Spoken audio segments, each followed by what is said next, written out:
Cole Mercer arrived at Ridgeway Preparatory Academy at 7 in the morning, arms wrapped around a stack of worn textbooks, his shirt collar frayed at the edges, his leather shoes worn thin at the heel. In the parking lot, Bentleys and Mercedes belonging to the parent body gleamed under the early Connecticut sun. Tyler Knox spotted him crossing the lot and let out a deliberate, carrying laugh. "That's who they trust with our children's futures," he said, loudly enough for the nearest parents to hear. "A teacher who can't even afford a new shirt." A few parents chuckled along. Claire Vaughn glanced over from beside her car door and said simply, "Ridgeway needs higher standards." Cole said nothing. He shifted the books in his arms and walked into his classroom. The next morning, a convoy of black Rolls-Royces pulled up to the school gates, and every single person at Ridgeway turned around to look at him. What no one standing in that parking lot could have understood, not Knox, not Claire Vaughn, not the parents who had laughed along, was what it would take for the truth about Cole Mercer to arrive at Ridgeway's front gates. Not in words, not in a meeting room, but in a line of black vehicles so long they stretched from the stone entrance all the way to the visitor curb, while a man in a frayed collar stood in the middle of it all and waited for the world to catch up. Ridgeway Preparatory Academy had stood at the edge of Fairfield County for nearly 100 years, its stone gates weathered to a dignified gray, its lawns maintained with the kind of precision that communicates institutional permanence, its reputation cultivated as carefully as any investment portfolio. The school had always been a particular kind of institution, one where annual tuition ran well into 6 figures, where the parking lot on any given Monday morning resembled a luxury automobile showroom, and where the board of trustees read like a directory of New England's most accomplished professionals. Hedge fund managers sat alongside corporate attorneys. 2 sitting state senators had children enrolled. At least 3 board members had appeared on the covers of national business publications within the past 5 years. For the families who sent their children through those stone gates each morning, Ridgeway was more than a school. It was a declaration, confirmation that a family had achieved a certain altitude and intended to remain there permanently. Cole Mercer didn't look like he belonged in such a place, and he had known that since his first week. He drove a decade-old Honda Civic with a cracked dashboard, wore button-down shirts he had owned since his late 20s, and carried the same weathered leather satchel he had purchased secondhand from a shop in New Haven years before. He taught American history and civic ethics to juniors and seniors in room 14 on the 2nd floor of the East Wing, a room where the heating unit clicked and groaned through the winter months, and the window blinds never quite closed all the way. He had no designer briefcase, no engraved business card, no watch worth more than a semester of groceries. To any observer moving through Ridgeway's corridors, Cole Mercer appeared to be a man slightly out of place, a quiet figure in an institution that prided itself on the visible appearance of excellence. But room 14 ran differently from the rest of the school, and the students who had spent time inside it understood the difference. Cole taught history not as a sequence of dates and treaties to be memorized for standardized examinations, but as a continuous human story full of ordinary people making consequential choices in moments no one had prepared them for. He remembered which students were on financial aid and which ones came from households with multiple guest suites. He knew who had a sick parent at home, who had struggled since a mid-semester family relocation, who needed someone to stay after the final bell and work through a concept without making it feel like remediation. He gave that time freely, without billing through any tutoring platform, without informing parents, without making the student feel as though they owed him something for it. In his classroom, the son of a hedge fund manager sat beside the daughter of a postal worker on a full scholarship, and Cole treated both with precisely the same quality of attention. He asked the same questions, held both to the same standard, and offered both the same patience when the material failed to land on the first pass. Tyler Knox found this quality difficult to categorize, and things that resisted easy categorization made him uneasy. Knox was tall, financially secure, and expensively dressed. The kind of man who had decided early in life that visible success communicated competence, and who had been right often enough that the belief had long since calcified into certainty. He ran a private equity firm in Greenwich and served on Ridgway's parent advisory committee with the same energy he brought to board meetings, arriving with the outcome already determined, then arranging the conversation around it. In his view, Ridgway was a prestige asset with underdeveloped potential, and Cole Mercer was a variable that introduced the wrong signal into the brand. He communicated this not through formal complaints or written proposals, not yet, but through the particular medium of men in his position. Oblique remarks made to the right people at the right time, suggestions framed as observations, silence deployed where agreement would be helpful. Claire Vaughn had joined Ridgway's board that spring at Knox's direct invitation, positioned as a strategic partner who could help modernize the school's curriculum licensing and expand its national profile. She was the chief executive of Vaughn Global Publishing, a Boston-based education content company, and she was the kind of person who entered every room having already read the briefing documents. The briefing Knox had prepared described Ridgway as an institution with strong fundamentals and a faculty culture in need of alignment with its forward strategy. It did not describe Cole Mercer as a strategic asset. On her first day at the school, she had passed him in the corridor near the administrative offices, registered the frayed collar and worn satchel, and placed him in a category without expending further thought. Late that week, on a Tuesday afternoon, Cole stood at the front of room 14 while his junior class debated the moral legacy of the Reconstruction era. He listened to a student argue that progress always flowed from the corridors of power, from the decisions of presidents and generals. Then he walked to the board, wrote a single sentence, and turned back to the room. "History," he said, "is rarely made by the richest person in it. It gets made by whoever was willing to do the right thing when no one was applauding." Several students leaned forward. The room opened into the kind of discussion that teachers spend years learning to generate. Knox, who had by then submitted a formal recommendation that the board conduct a review of faculty profiles to elevate the school's academic brand, had not observed this particular class. He didn't need to. He had already decided what it was worth. The annual Ridgway fundraising gala was held in the school's main hall on a Thursday evening in early November, and it was, by any standard, a well-produced affair. Catering staff moved through the room with trays of champagne and small plates. A pianist played near the entrance.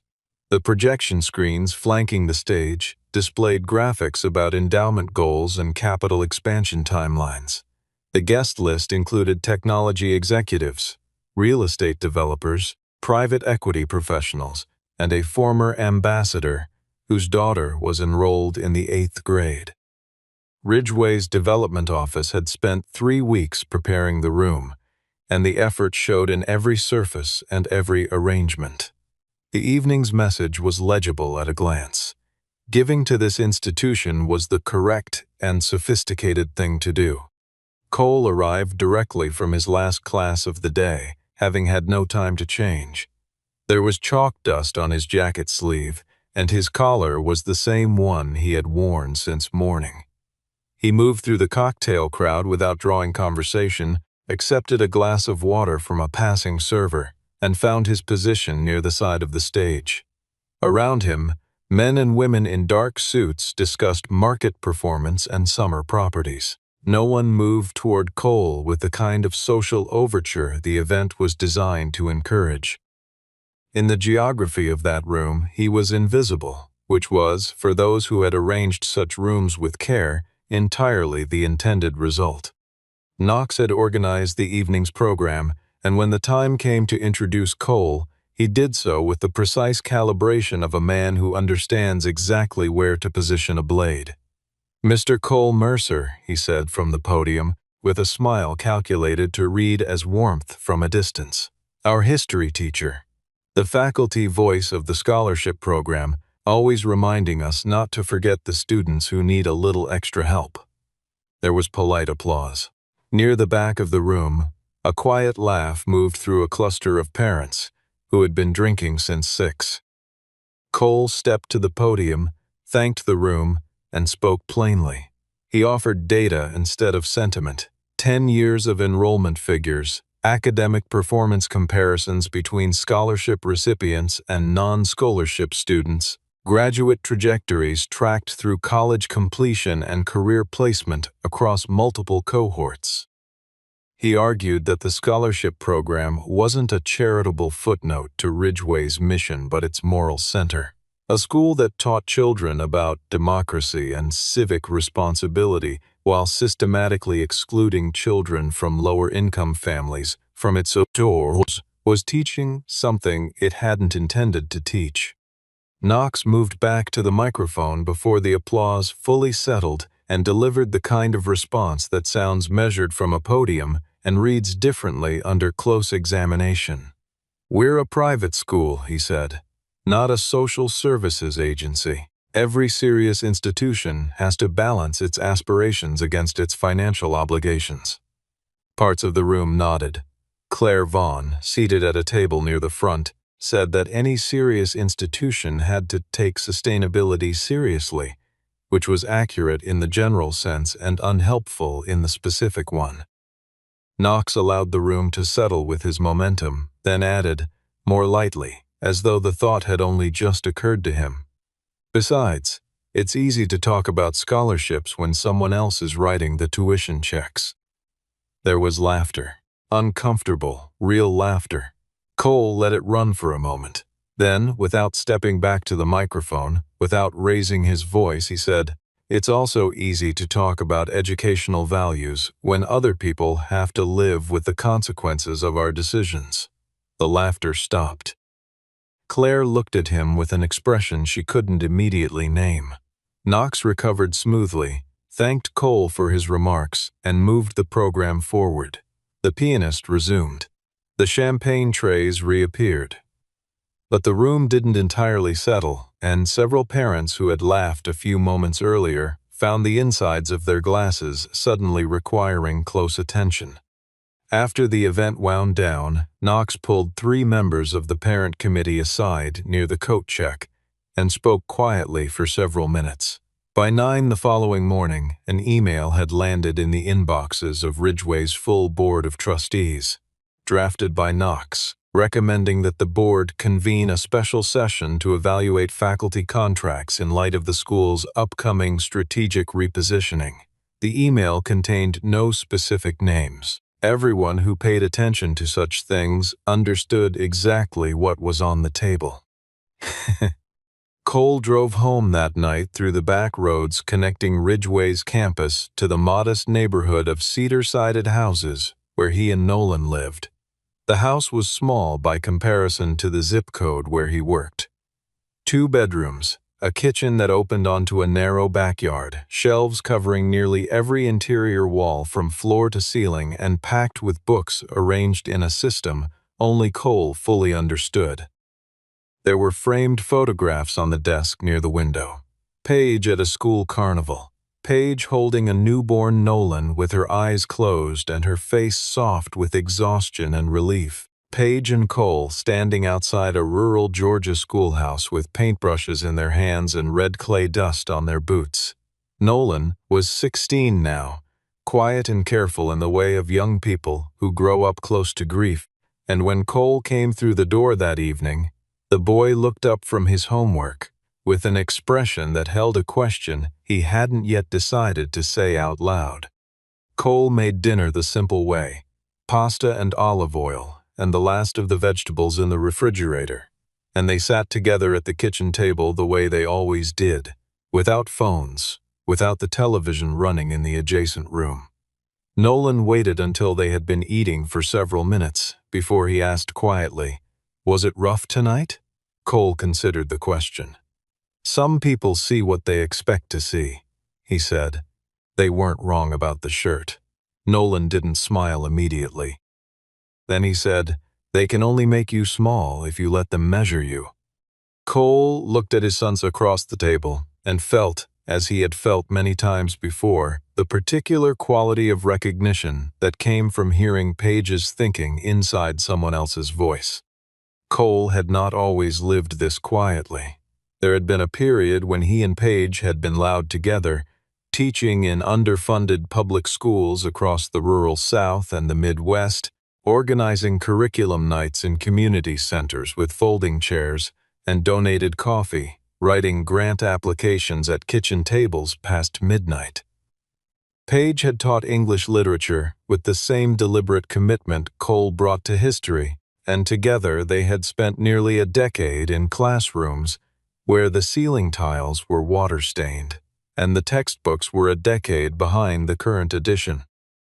During those years, Cole had written a history curriculum, a program structured around primary source documents and first-person narratives built to make American history accessible to students who read below grade level, and to students who could consume anything placed in front of them, equally and without condescension. A mid-sized educational publisher had licensed the program and distributed it broadly enough that the royalties, accumulated over several years, reached an amount neither Cole nor Paige had ever expected to hold.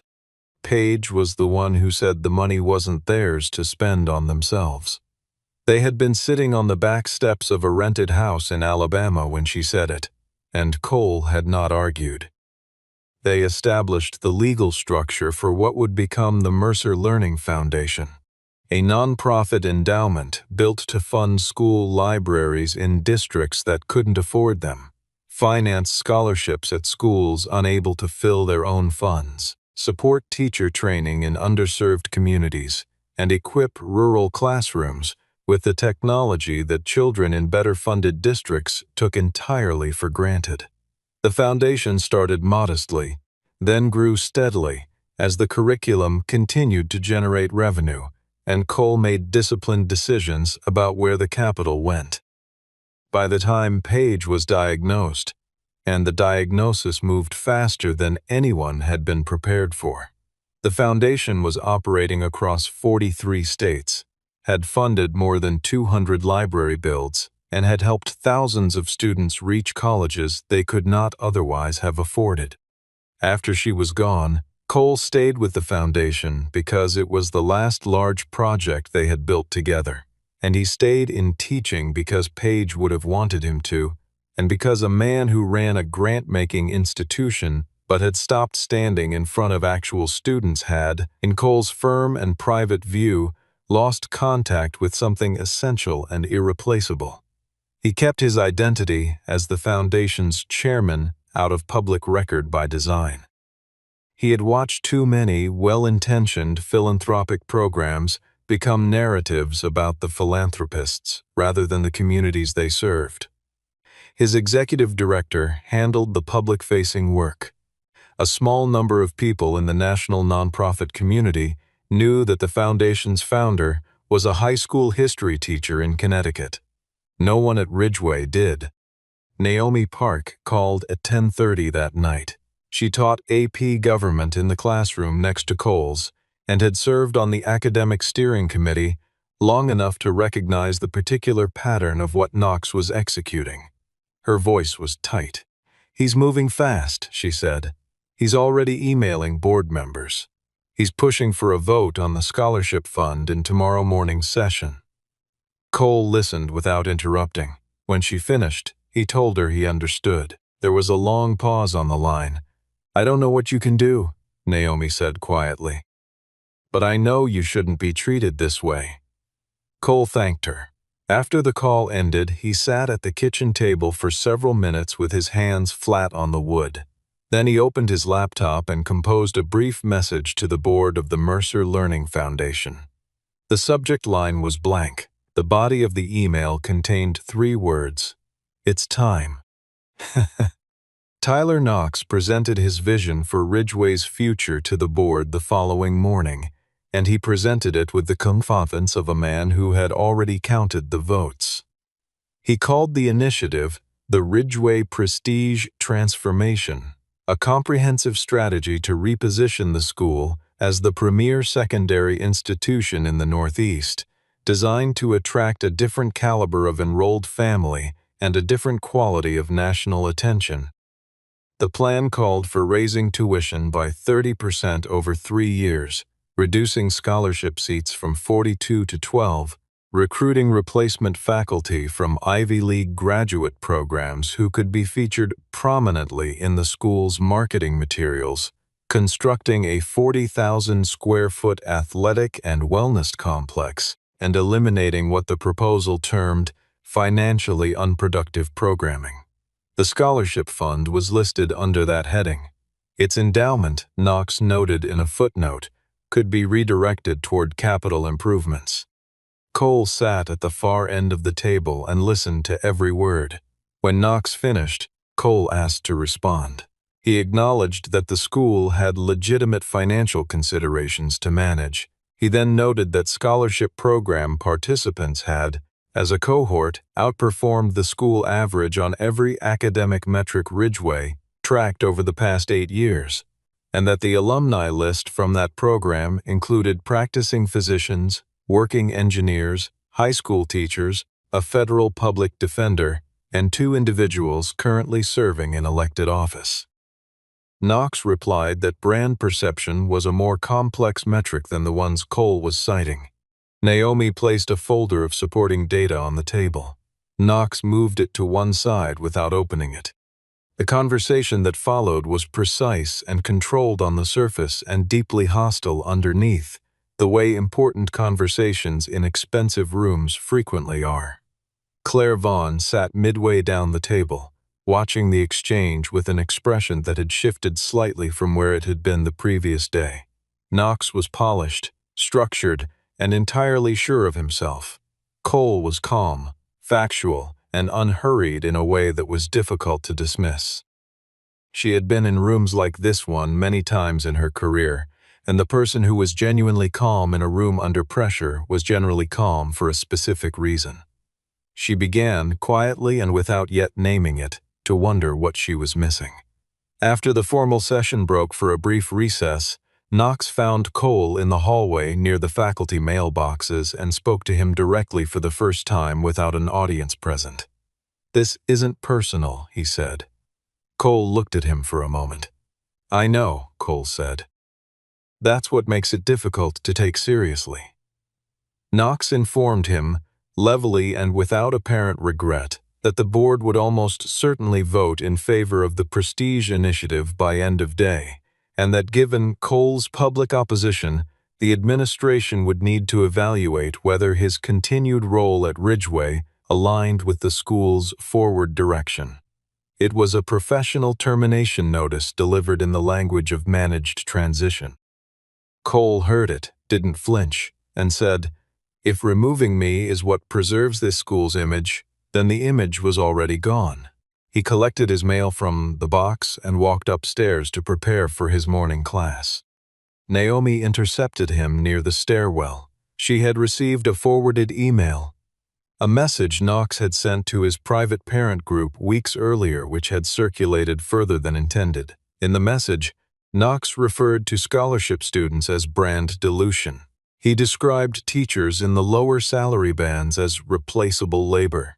He outlined a proposal to redirect a portion of the scholarship endowment into a premium donor lounge to be named for a lead contributor. He suggested that reducing the visibility of non-premium fee-paying families at school events would improve the overall experience for the core demographic. Naomi had printed the message in full and slid the pages into Cole's hands in the stairwell. Cole read it without expression, folded it carefully, and placed it in the front pocket of his satchel. Then he went upstairs and called roll. That evening, after Nolan had fallen asleep, Cole sat at the kitchen table and wrote a short message to Warren Hale, who served as executive director of the Mercer Learning Foundation. He asked Warren to arrange transportation and to bring the full foundation board to Ridgeway by 8 o'clock the following morning. He offered no explanation in the message. Warren had been with the foundation long enough to know that when Cole said it was time, it was time. Wednesday morning arrived cold and clear, the kind of November day in Connecticut that makes the bare trees look deliberate, as if the landscape had arranged itself for some specific occasion. The Ridgeway Parent drop-off lane moved in its usual rhythm, luxury vehicles queuing in sequence, doors opening and closing with the soft clicks of well-engineered hinges, children passing through the stone gate with the particular unhurried confidence of young people who have never had a reason to hurry. Tyler Knox stood near the main entrance with two members of the parent committee, dressed in a charcoal suit, positioned to a donor couple he expected before the morning session. He was managing several conversations simultaneously, and doing so with the ease of a man who believed the next few hours would unfold exactly as planned. Claire Vaughn arrived at 7:45 and moved through the gates with the focused expression of someone preparing for a difficult meeting she intended to control. She had thought about the previous 2 days more than she expected to. That morning, she had asked her assistant to pull Ridgeway's scholarship program outcome data independently, not from Knox's briefing, but from the school's own published reports. What she had found had done something to the framework Knox had built in her understanding of the institution. She hadn't arrived at a conclusion yet. But she arrived at the meeting prepared, for the first time, to question her starting assumptions. Cole arrived in his Civic at 8:05, parked in the faculty lot at the north end of the property, and walked toward the main entrance carrying his satchel and a stack of graded examinations. Knox spotted him from across the courtyard and positioned himself to be visible. "Enjoy the day, Mr. Mercer," he said, with the smile he reserved for settings where witnesses were present. "Could be a memorable one." Cole nodded without stopping and continued through the gate.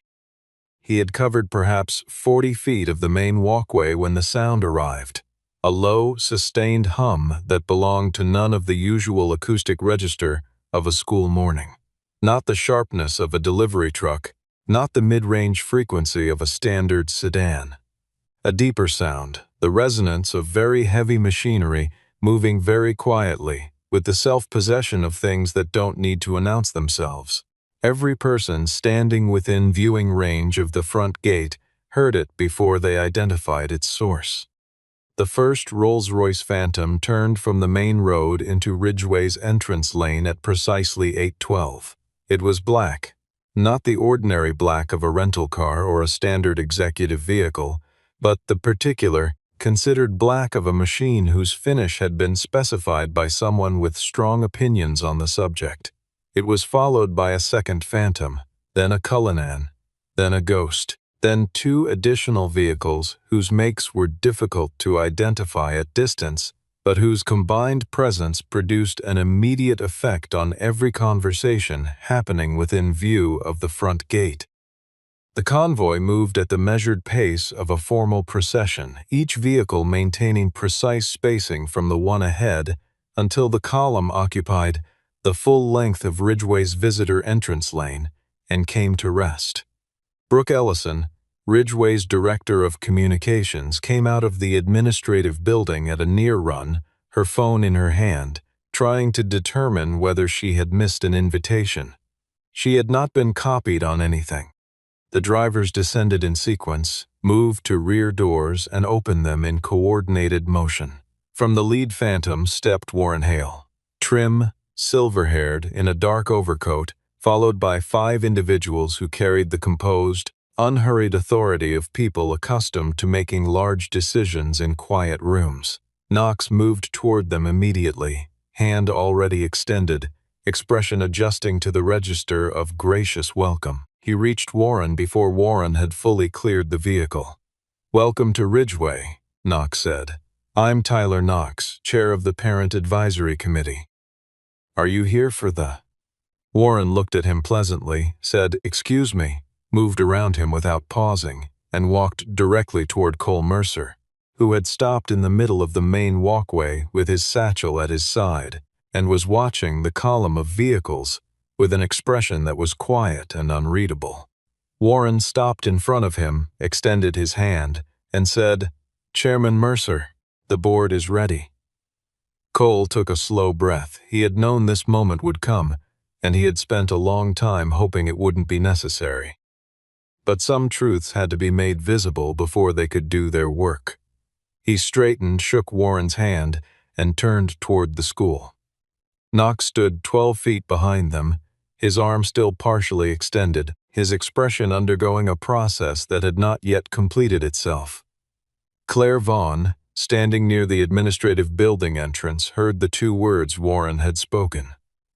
She turned and looked at Cole Mercer, the man in the frayed collar, the worn shoes, the second-hand satchel, with an expression that had nothing easy in it.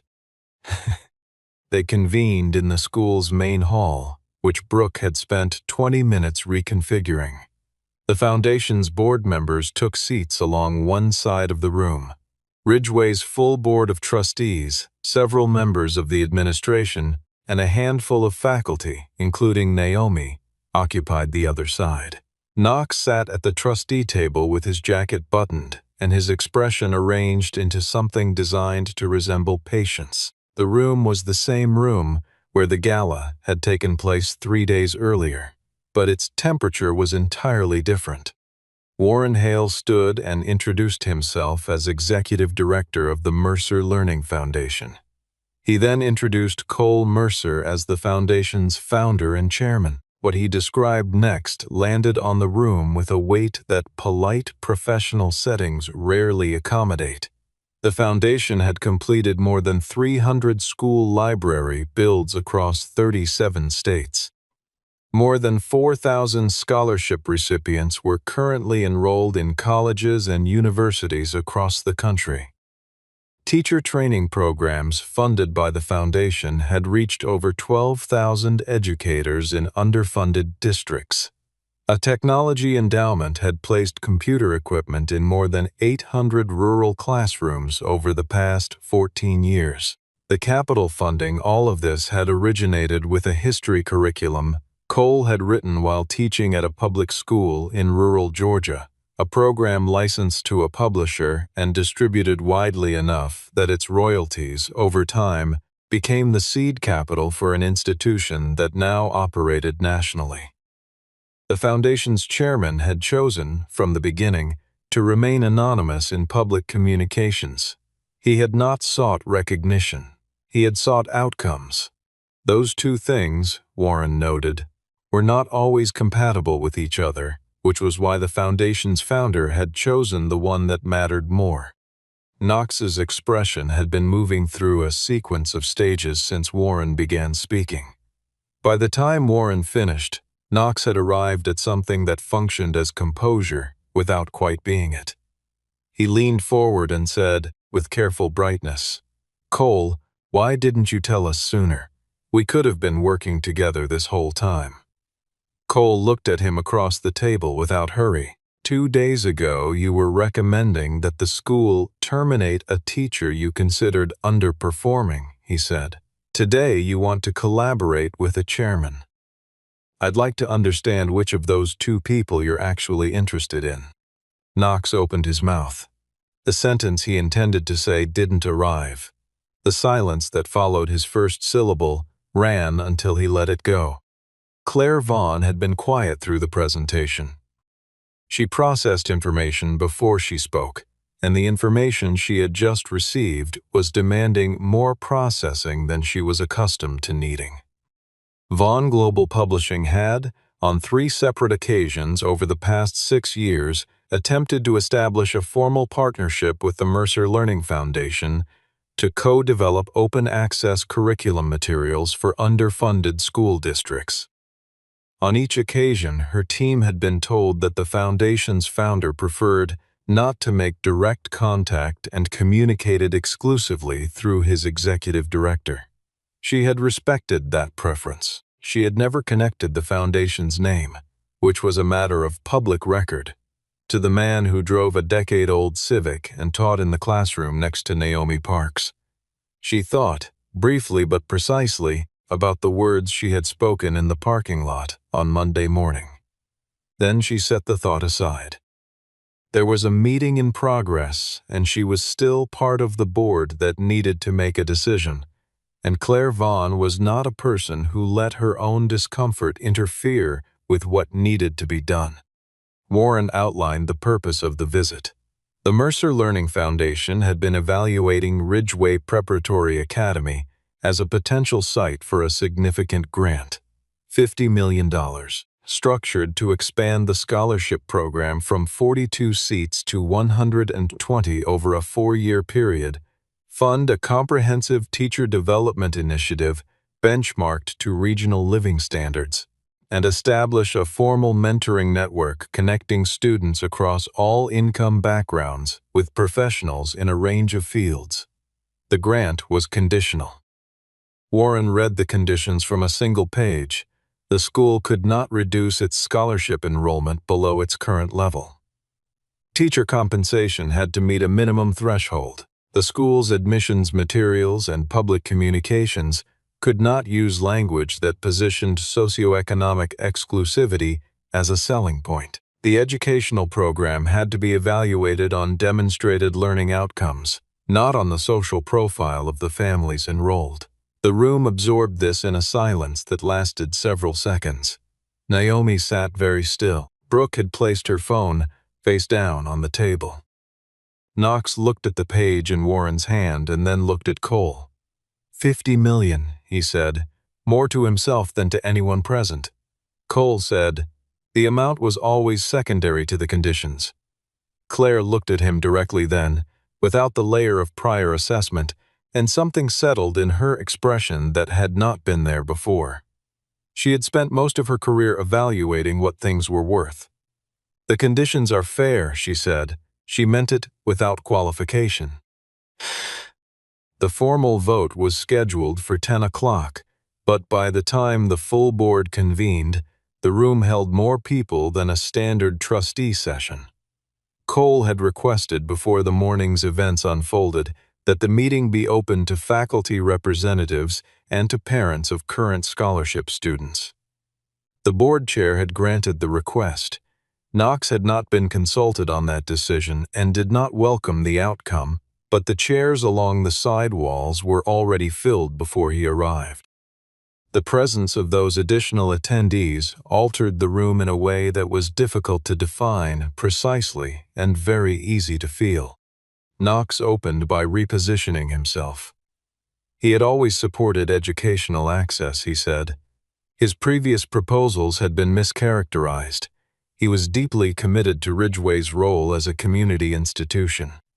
He delivered this account smoothly, with the practiced fluency of a man who had reframed his professional positions on many occasions and found the process largely effective. Then Naomi placed a document on the table in front of the board chair. It was a printed compilation of Knox's private email communications to his parent group over the preceding 6 weeks, time-stamped and unedited. The board chair read the first 3 paragraphs aloud. Scholarship students described as brand dilution, teachers in lower pay brackets characterized as replaceable labor. A written proposal to redirect scholarship endowment funds into a premium donor lounge named after a lead contributor. A note suggesting that reducing the visibility of non-premium families at school events would improve the overall experience for the core demographic. The room went the specific kind of quiet that settles over people who are deciding simultaneously whether to trust what they have just heard. A trustee near the center of the table asked Knox directly whether these were his words. Knox said the emails had been taken out of context. Naomi placed the full, unedited email threads on the table from the beginning of each chain. Knox looked at the papers. He did not pick them up. Claire stood and addressed the board. She said she had joined Ridgeway's board on the strength of a strategic briefing she now understood to have been selective. She said she had made judgments over the past several days, based on that briefing and on her own initial assessments, and that some of those judgments had been wrong. She said this without elaboration or performative regret. She said it because it was accurate, and because accuracy was the standard she held herself to, even when the price was uncomfortable. Then she looked at Cole and said, "I think the Foundation's conditions should be accepted. I think this board should vote accordingly." Cole spoke last. He didn't speak about himself or about the events of the past 48 hours, or about what had been said in parking lots and gala halls. He spoke about the students, the ones who had grown up 2 towns away and earned their places at Ridgeway on merit and financial aid, and had gone on to practice medicine and teach school and run public offices, and the ones sitting in classrooms that morning who had not asked to be the subject of a financial strategy debate, who simply wanted to learn the material in front of them. "I'm not opposed to Ridgeway becoming a great school," he said. "I'm opposed to Ridgeway becoming the kind of great school that stops being useful to the people who actually need an education. There is a difference between excellence and exclusion. We owe it to these students to know which one we are actually pursuing." When he sat down, the room was very still. Then several people began to speak at once, and the vote was called. The board voted 9-2 in favor of accepting the Foundation's conditions and rejecting the Prestige Initiative in its current form. A separate motion removed Knox from the Parent Advisory Chair. Naomi was asked to lead the Academic Reform Committee. As the room began to clear, Knox pushed back from his chair and directed one final question at Cole with the precision of a man attempting to recover ground he had already lost. "If you have resources like these," he said, "why spend your days teaching for a teacher's salary?" Cole looked at him steadily. "Because money can build a school," he said, "but only a teacher knows what a classroom actually needs." The room was quiet for a moment, then it moved on without him. Tyler Knox left the building before noon, and there was no formal announcement attached to his departure. Brooke didn't issue a press release. He was simply no longer present at the table, and the work of the institution continued in his absence, with a notable reduction in the particular kind of pressure that certain rooms generate when one person has decided the outcome in advance. In the days that followed, Ridgeway's board began implementing the Foundation's grant conditions in sequence. Scholarship seats were scheduled to increase over 2 academic years. Teacher salaries were reviewed against regional standards for the first time in a decade, and the admissions office was directed to revise its public-facing materials by the end of the semester. Naomi assembled the faculty committee that would design the mentoring program. The students, for the most part, sensed that something had shifted without knowing exactly what, which was the way Cole generally preferred institutional change to operate, thoroughly and quietly, from the ground up. Claire found Cole in the faculty parking lot on the afternoon of the vote, before he reached his car. She had spent the walkover deciding what she wanted to say, and arrived at something shorter than what she had prepared. "I misjudged you," she said. "I judged you on things that didn't matter and missed the things that did. I'm sorry." Cole nodded. He didn't say it was fine, because it wasn't entirely fine, and he wasn't in the habit of saying things that lacked the quality of being true. He said, "The apology matters." Claire told him that Vaughn Global Publishing had been attempting to reach the Mercer Learning Foundation for years to co-develop open-access curriculum materials.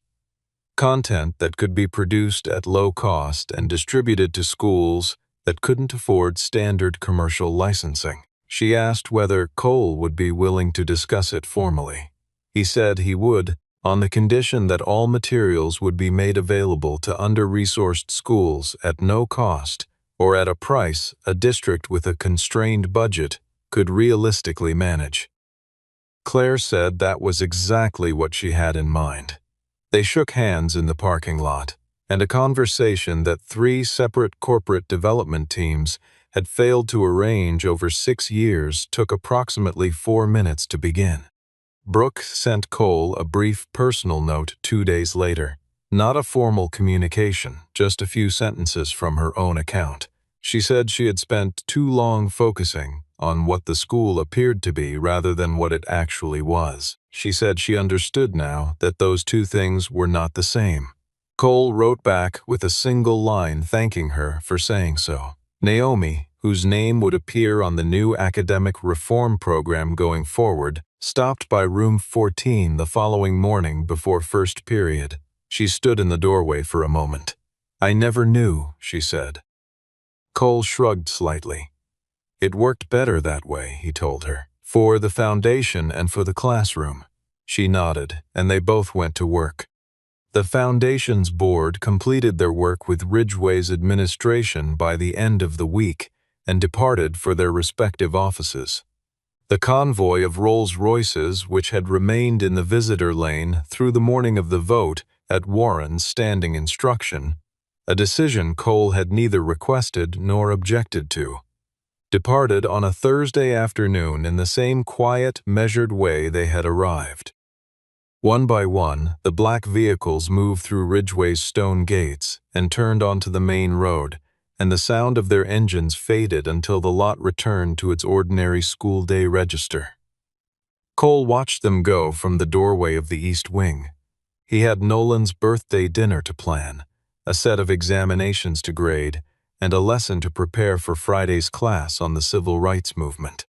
That evening at the kitchen table, Nolan asked if it felt different now that people knew. Cole thought about it. "A little lighter," he said. "Maybe," he paused. "But I still have papers to grade." Nolan smiled and reached across the table for the salt. On the Friday after the vote, Claire passed Cole in the corridor near the administrative offices. The same corridor where, 2 weeks earlier, she had walked past him without registering his presence. She stopped this time. "After everything that happened," she said, "you still just want to be called Mr. Mercer?" Cole smiled. "In a classroom," he said, "that's the most important title I have." She nodded and continued down the corridor. Cole turned back toward room 14, satchel over one shoulder, examinations tucked under one arm. Outside, the parking lot held the same arrangement of expensive vehicles it always had. The scholarship applications for the coming year had already begun arriving in the admissions office at 3 times the previous volume. And in room 14 on the second floor, the man who had been laughed at in the parking lot on a Monday morning had already begun calling roll. Same as any other day, same frayed collar, same worn shoes, same quiet conviction that the work he was doing in that room was exactly the work that needed doing.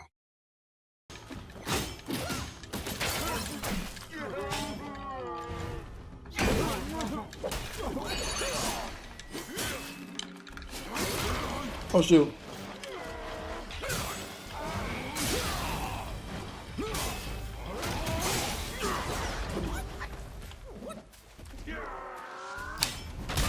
Damn.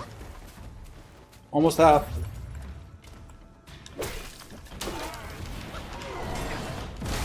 Damn, bro. Like, what kind of what attack even is that? Just to fucking take everything you got? Oh no, I shouldn't. I should have known better. What's up, Oops Alley? How you doing? Went to church earlier. Okay. Gotcha. Thought I remember seeing you play. Yeah. Oh, really? You've been in the fan club for 300 days? God damn. What's up, MJ? That's what's up. Holy guacamole. Missed the stream, been so busy with final exams. It's all good. I've been... Hell yeah, bro. That's dope. That's dope. I've been doing good, though, Oops Alley. I hope my subscribers get their stickers back soon, bro.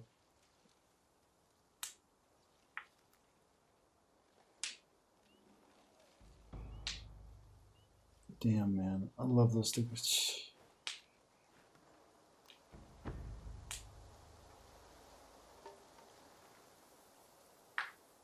I'm so fucked up. I think it's going to fix itself again at some point. It's gonna do what happened the last time. Should we check? I'm gonna check right now and see what they say. You look like Adam. Who's that? Never heard of him.